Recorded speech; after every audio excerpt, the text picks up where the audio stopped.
Snaptech IT is the expert go-to resource for all things CMMC, education, certification, preparation, and ongoing managed IT.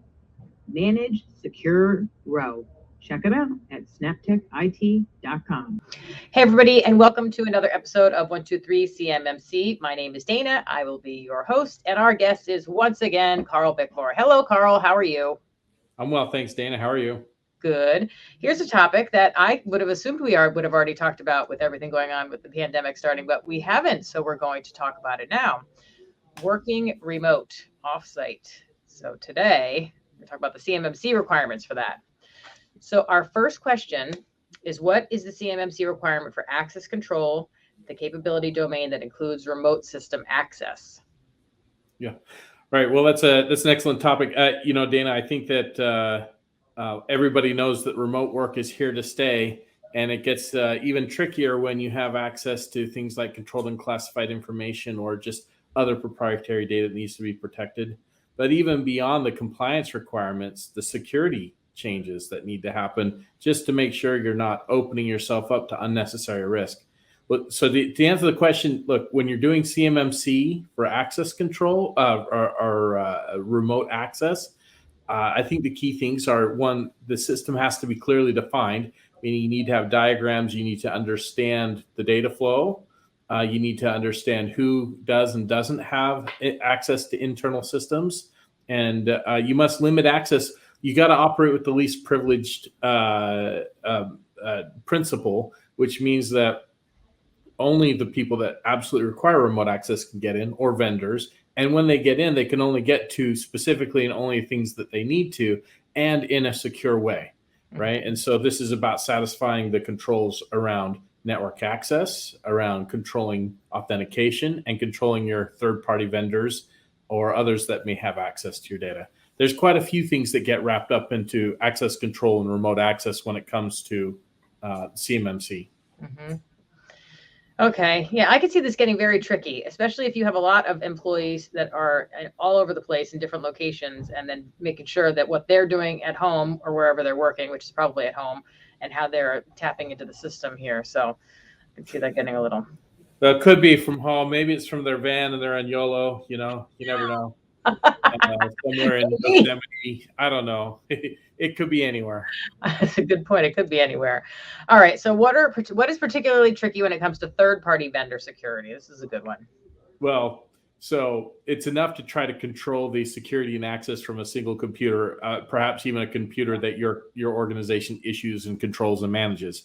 But when it gets to third party, your control of that environment is now within the hands of your trusted third party. And so the trick is can those third party applications or vendors prove and operate at the same level of security that you need to achieve the level of CMMC that you're looking to achieve? If you're looking to be, for instance, a level 2 CMMC authorized organization, your third parties need to operate at that same level. And so that's tricky. The other thing is you have to remember that if they have access, even if it's an IT company or something like that, they have access to your CUI data. They can potentially be a source of unsecure or attacks into your environment.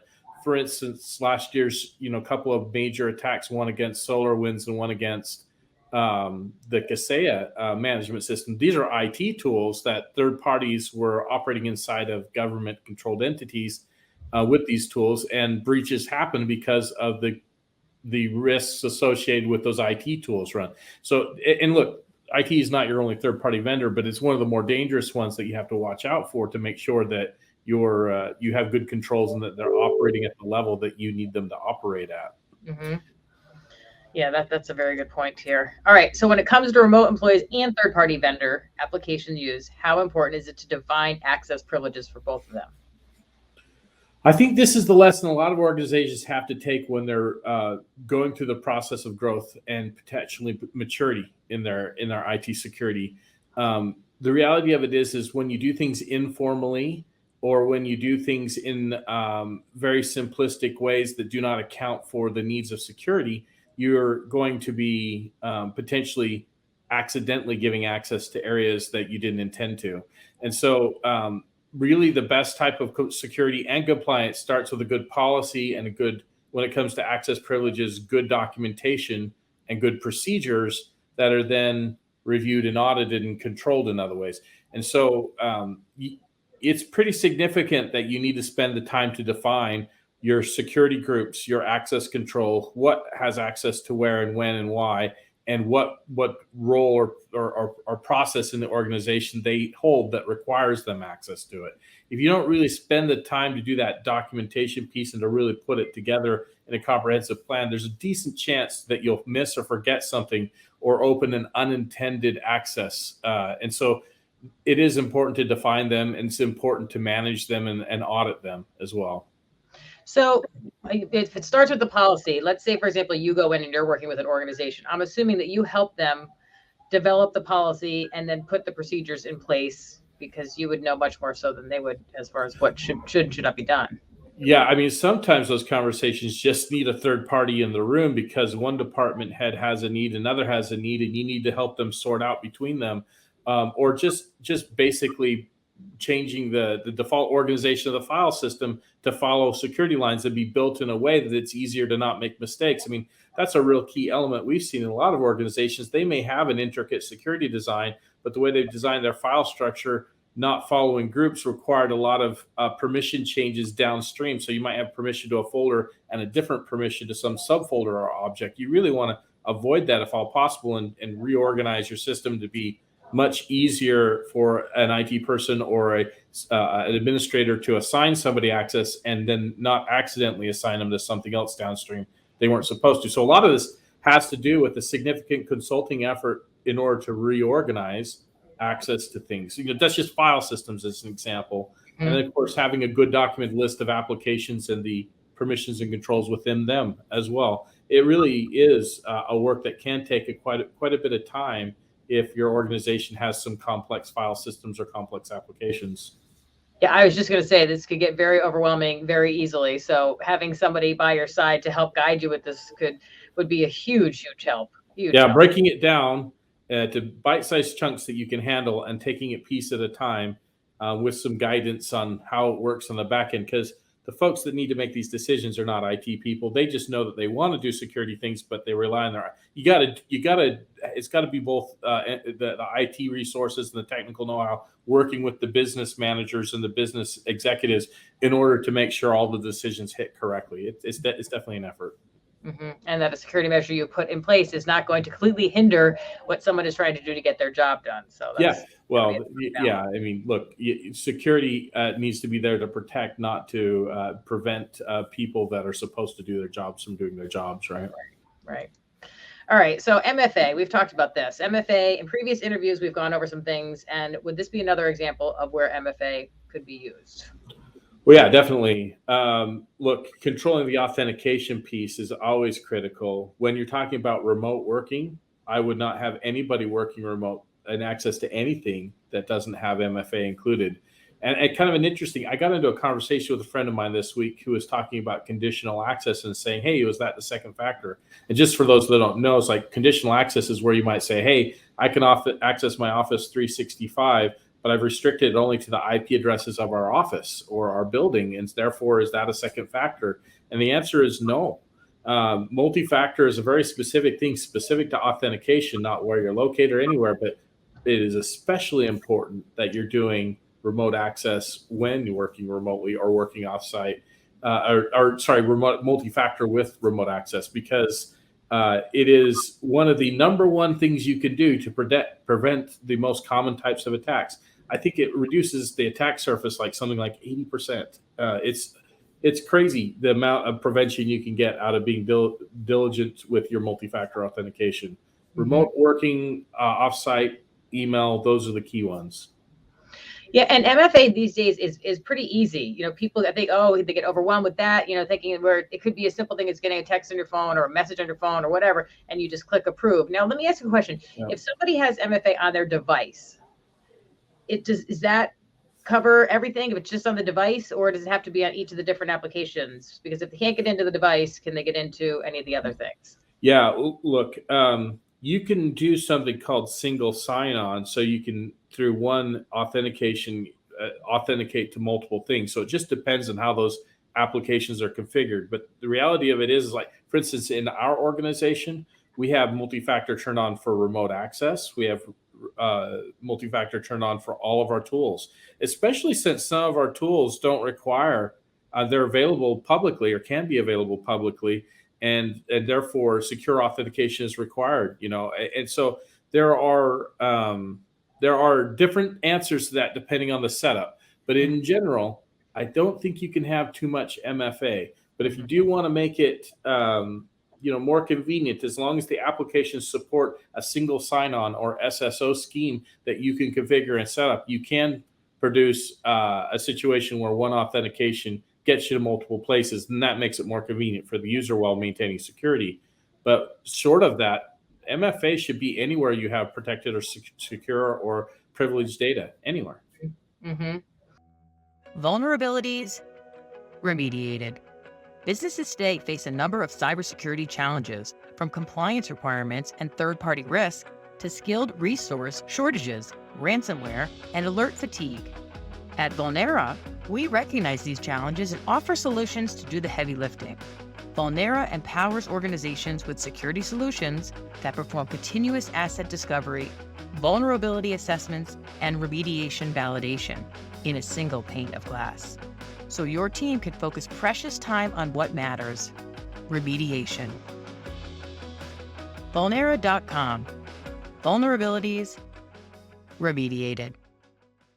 All right, here's another thing. There's lots and lots of zero trust, big buzzword nowadays. So let's talk about zero trust and the mindset as it relates to CMMC. So how do you think zero trust fits into securing remote situations or environments?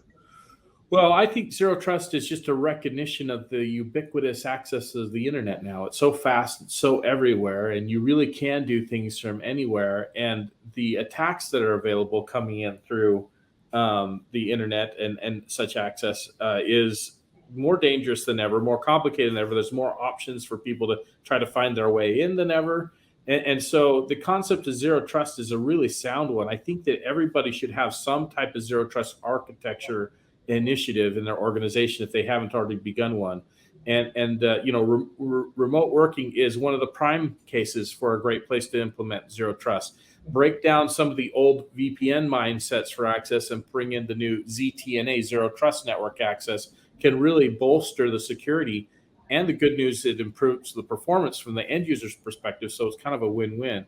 But, look, I think the old notion of having DMZs in your network is dead, because it pretends that somehow it's important that there's behind the firewall in the DMZ and public. When the reality of it is, you have to defend on all fronts today.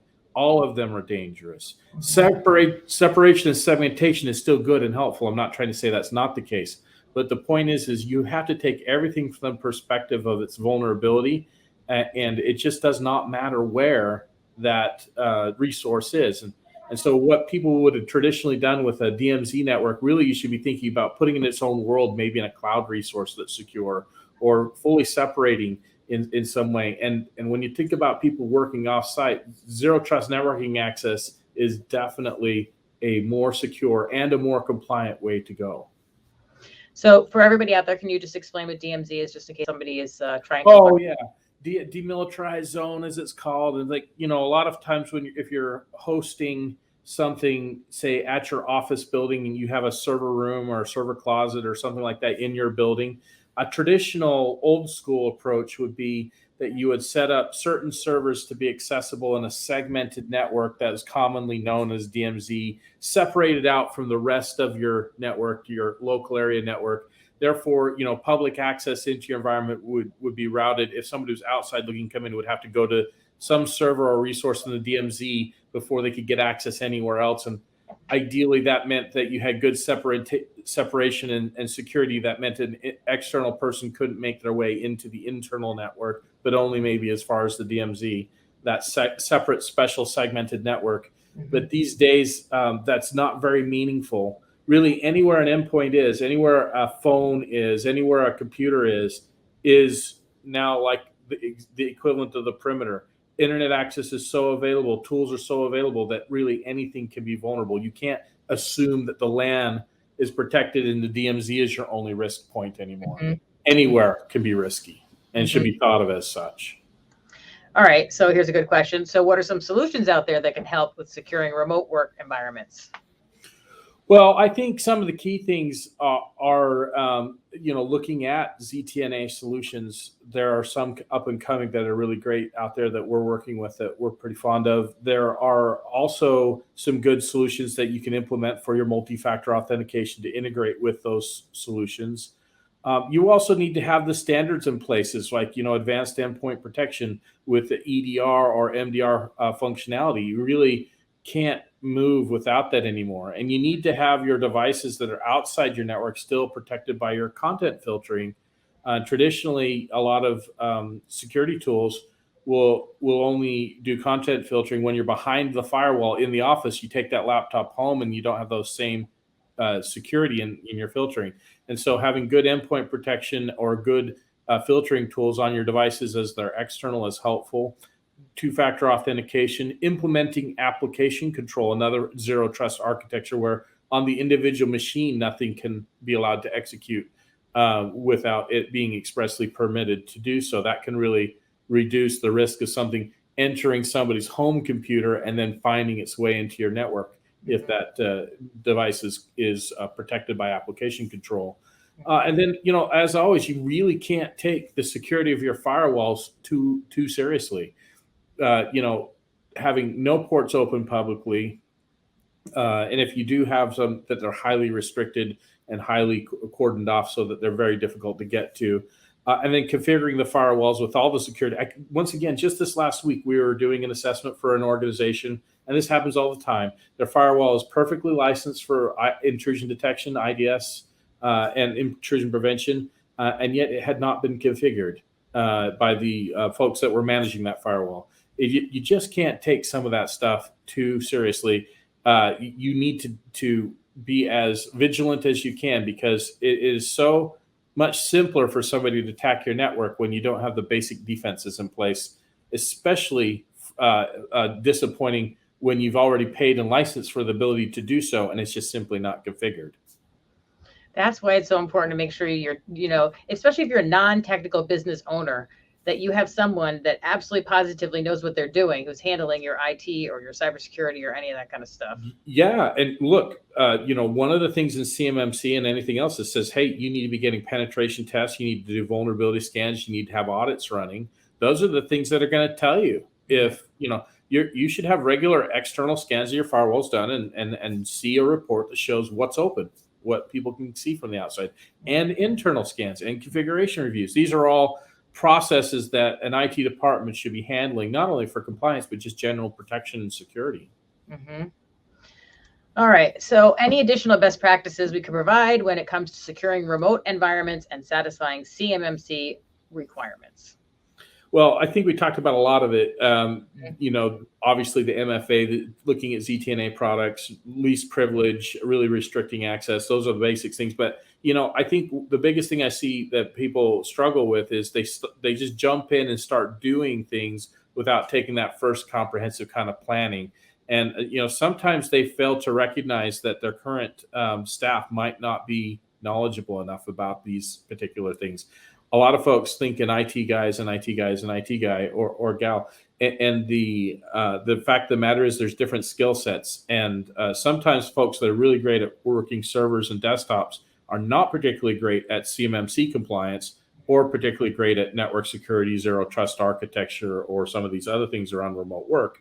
And that's where people typically get into trouble is they're not getting a wide enough opinion or they're not getting third-party assessments or other people taking a look at their environment to validate where their strengths and weaknesses are with their current IT solution or their provider or their staff, Yeah, and also making sure that the IT or whoever's handling it is staying on top of all the new things that come out. You can't just hire an IT company and then be like, whew, okay, we're done. They have to make sure that they're staying on top of it. Yeah, I mean, whether it's internal team or IT staff, I mean, the reality of it is a lot of IT operates in kind of a firefight mode.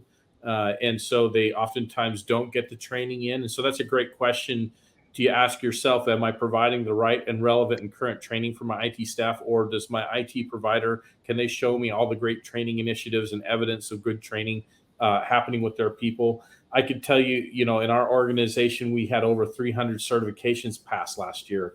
I'm very proud of that number, but I can tell you that we're unusual in that regard. We don't see that often. And it took us a long time to figure out how to get that done while still being very busy doing IT work. But it's one of those things that you just can't do enough of, in my opinion. And it's, look, IT changes every 2 years in significant ways, and you have to keep up. Mm-hmm. Yeah, absolutely. Well, that is a big thing, 300 certifications. Good for you. Congratulations. Yeah. Well, some of them are vendor things, some various things, but look, it's a big number. We're excited about it. Absolutely. But it's a lot of hard work, and it's a lot of look, others are doing great as well. The point is you should be able to go to your IT team and really get them on training initiatives, or go to your IT service provider and really see exactly the training they're doing and what those subjects are, so you can get a real feel for what their skill set is. Mm-hmm. Yeah, that's an excellent point, and good questions to be asking them. So, Karl, that was awesome. I'm really happy we finally covered this topic, which we probably should have done a while ago. So I'm glad we got to it. Yeah, very good. Thank you. All right. Well, thank you, and thank everybody for watching. And we will see you on the next episode of 123 CMMC. Until then, take care. Bye-bye.